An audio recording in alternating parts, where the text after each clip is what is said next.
Aujourd'hui, l'État d'Israël a commis et continue à commettre un génocide contre la population palestinienne de Gaza. Mais les mots, Madame Obono, ont un sens. Les mots ont un sens. Et accuser l'État juif de génocide, c'est franchir un seuil moral. L'accusation de génocide à Gaza n'a aucun sens. Il n'y a pas de génocide à Gaza. Il y a eu des génocides au XXe siècle, il n'y a pas de génocide à Gaza. Il n'y a pas de génocide à Gaza, j'y peux rien. C'est des familles entières, sur plusieurs générations souvent, qui ont été décimées. There is no genocide. Ça n'est donc pas un génocide. Et le génocide, monsieur, qui est un mensonge d'ailleurs perpétré dans le monde entier. Il y aurait un génocide à Gaza, je ne crois pas du tout cela. Il faut arrêter les mensonges, il n'y a pas de génocide à Gaza. C'est la création de conditions qui en fait condamne la population palestinienne à une mort lente et calculée. Donc, je suis Nathalie Godard, je suis la directrice de l'action à Amnesty International France. Et Amnesty International, c'est une organisation non gouvernementale, une association qui est indépendante et impartiale et dont le mandat, c'est d'enquêter sur les violations de droits humains partout dans le monde, de les qualifier en droit, puisque notre cadre de référence, c'est le droit international, et d'alerter en cas de violation des droits humains et d'engager les citoyens et citoyennes à agir, faire pression sur les États pour que ces violations s'arrêtent. Alors, on a publié un rapport important sur la situation à Gaza, un rapport qui dit un message très simple, un constat très simple, qui est qu'aujourd'hui, l'État d'Israël a commis et continue à commettre un génocide contre la population palestinienne de Gaza. Donc c'est un rapport qui se fonde sur la Convention de 1948, sur le génocide, sur la définition juridique du génocide, et qui va comparer en fait l'ensemble des faits documentés pendant 9 mois, de octobre 2023 à juillet 2024, ces faits, ces actes, qui va les comparer à la définition du crime de génocide dans la Convention de 1948. Et la conclusion de cette enquête juridique, c'est qu'un génocide est en cours actuellement à Gaza.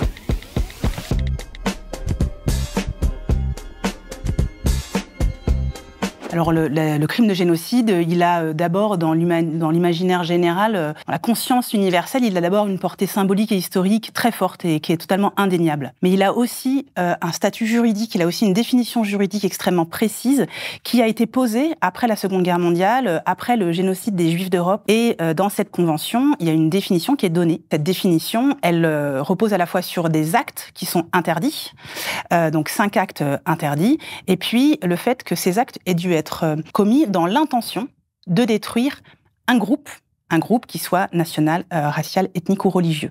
Et cette définition du crime de génocide, elle a été reproduite dans le statut de Rome qui a fondé la Cour pénale internationale. Alors, on a enquêté avec une équipe de chercheurs et chercheuses, d'experts, qui ont recueilli plus de 200 témoignages, de témoignages de personnes qui vivent à Gaza, de victimes, de témoins, de personnel humanitaire, de personnel des Nations Unies, de journalistes, voilà, de témoins qui ont rapporté les faits. On a examiné des vidéos, on a examiné des documents officiels et on a aussi examiné des déclarations d'officiels israéliens pour pouvoir confronter toutes ces données avec la définition du crime de génocide et pour aboutir finalement à cette qualification.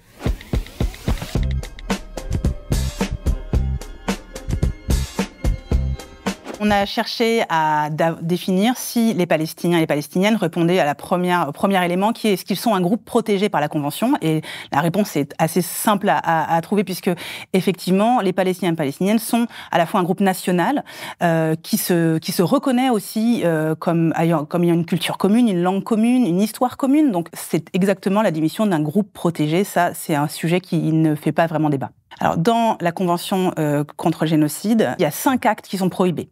Le meurtre de membres du groupe, l'atteinte grave à l'intégrité physique ou mentale des membres du groupe, la soumission intentionnelle à des conditions de vie destinées en fait à la destruction de ce groupe, les entraves aux naissances et les transferts d'enfants vers un autre groupe. Nous, ce qu'on a documenté, c'est que les 3 premiers actes que j'ai cités étaient réalisés par l'armée israélienne, par l'État d'Israël. Aujourd'hui, on est à peu près 45 000 morts à Gaza. On sait qu'il y a au moins 10 000 corps sous les décombres. On sait que probablement ces chiffres-là sont sous-estimés. Parmi ces morts, il y a au moins 13 000 enfants. Et on sait qu'il y a aujourd'hui 60% des décès qui sont des femmes, des enfants et des personnes de plus de 60 ans. La plupart de ces décès sont des populations civiles et ces morts-là ont des impacts sur l'ensemble des familles. C'est des familles entières, sur plusieurs générations souvent, qui ont été décimées. Dans la bande de Gaza, un déluge de feu continue de s'abattre sur les habitants de l'enclave. Le cauchemar est sans fin. Une cinquantaine de personnes auraient perdu la vie ces dernières heures, dont une famille de 8 personnes entièrement décimée par les bombardements israéliens sur un camp de réfugiés de Nuseirat. Le deuxième acte, celui des blessures, celui des atteintes physiques ou mentales aux membres du groupe.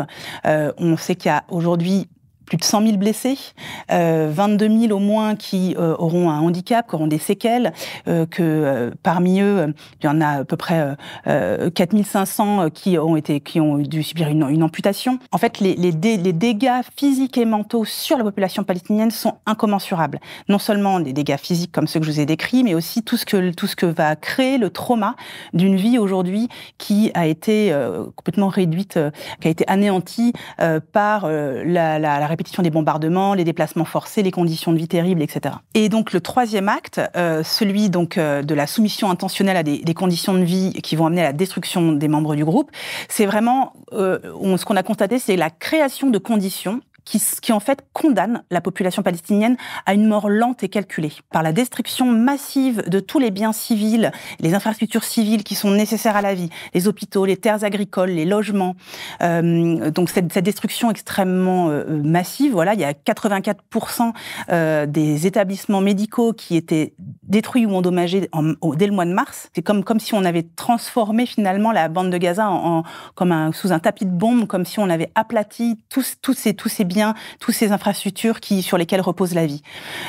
Ensuite, on a aussi vu une obstruction très forte à l'aide humanitaire. Ça a été largement relayé, mais la fermeture des points de passage, il faut rappeler que la bande de Gaza, c'est une enclave. 2 millions de personnes qui vivent dans une enclave de 360 km², aucun moyen pour en sortir, et qui sont soumis à des conditions en fait auxquelles ils ne peuvent pas échapper. L'obstruction à l'aide, ça veut dire qu'il y a l'aide humanitaire qui est nécessaire, ou l'alimentation, le matériel médical, l'eau, le fuel, toutes ces denrées finalement ont été bloquées ont été complètement bloquées au début, puis ça a été vraiment transmis au compte-gouttes. Il faut savoir qu'à Gaza, le nombre de camions nécessaires pour la vie normale de la population, c'est 5 à 700 camions d'aide par jour. Après le mois d'octobre, l'armée israélienne a déclaré qu'ils avaient rouvert les points de passage. En fait, c'était que quelques dizaines de camions qui passaient. Au maximum, quelques fois, il y a eu 200 camions. C'est très rare. En général, on était plutôt à moins d'une centaine.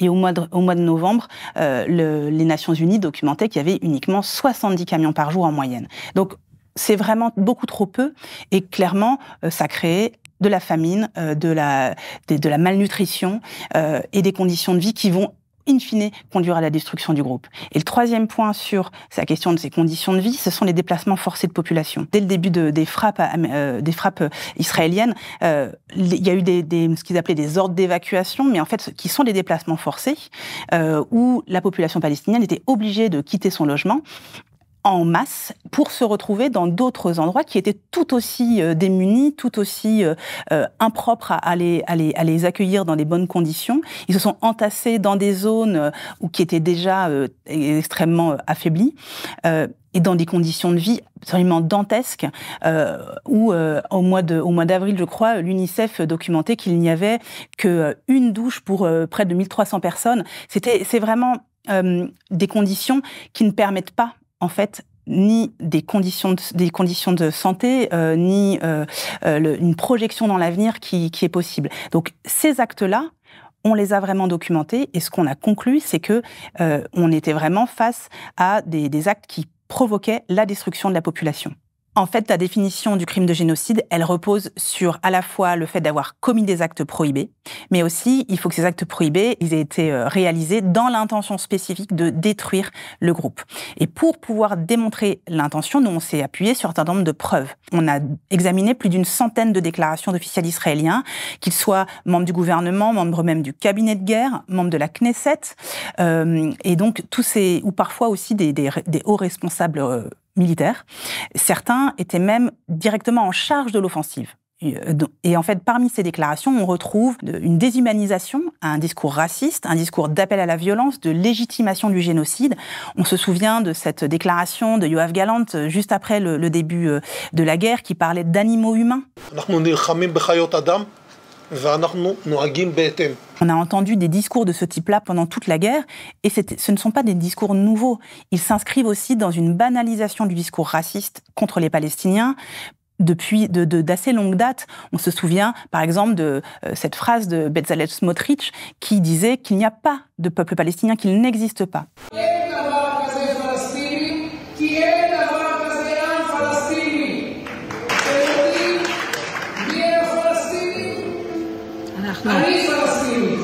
La négation de l'humanité ou de l'existence d'un peuple, elle fait partie de la banalisation et de l'appel à la violence.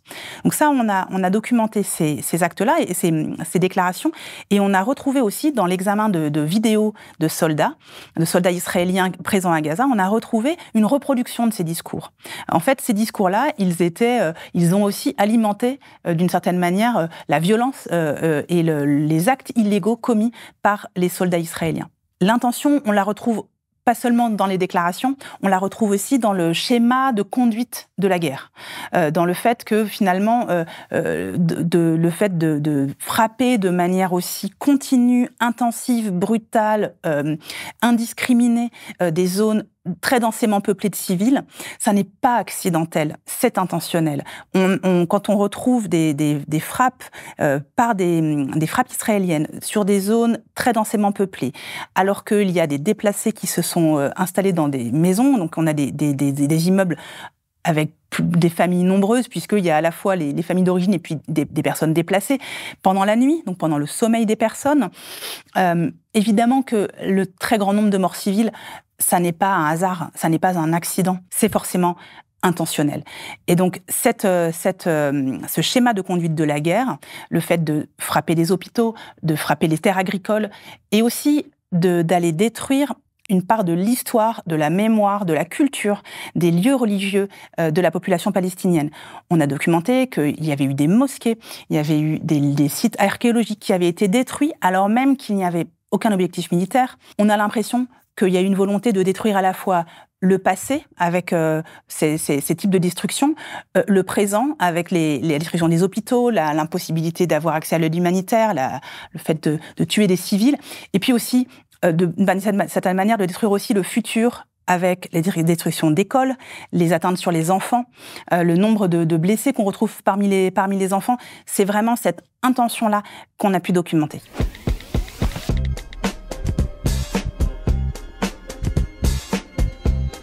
On en est là aujourd'hui aussi, si ce crime il a pu se continuer jusqu'à aujourd'hui, c'est aussi à cause d'une forme d'indifférence, d'inaction, voire d'inertie de la communauté internationale. Bien sûr qu'il y a des initiatives qui sont prises, mais on voit bien qu'elles ne font pas effet et qu'il faut agir plus, il faut prendre conscience de l'état, voilà, du niveau de gravité de la situation à Gaza.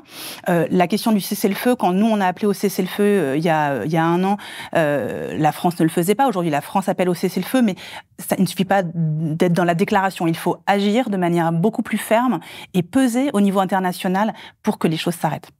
En fait, aujourd'hui, on a l'impression qu'on a plus que jamais besoin du droit international et que ce sont les mécanismes pour le faire appliquer qui sont défaillants.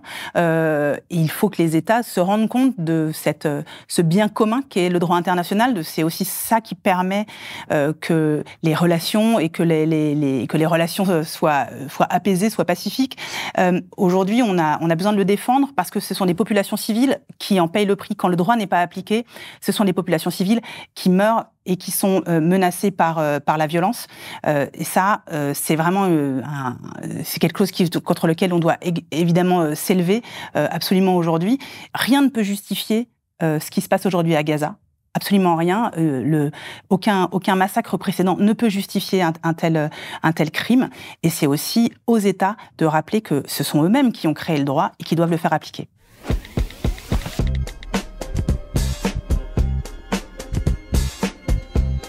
Le but de ce rapport, c'est que la communauté internationale se réveille, que les États qui ont le pouvoir de faire pression sur Israël prennent vraiment les choses en main et agissent.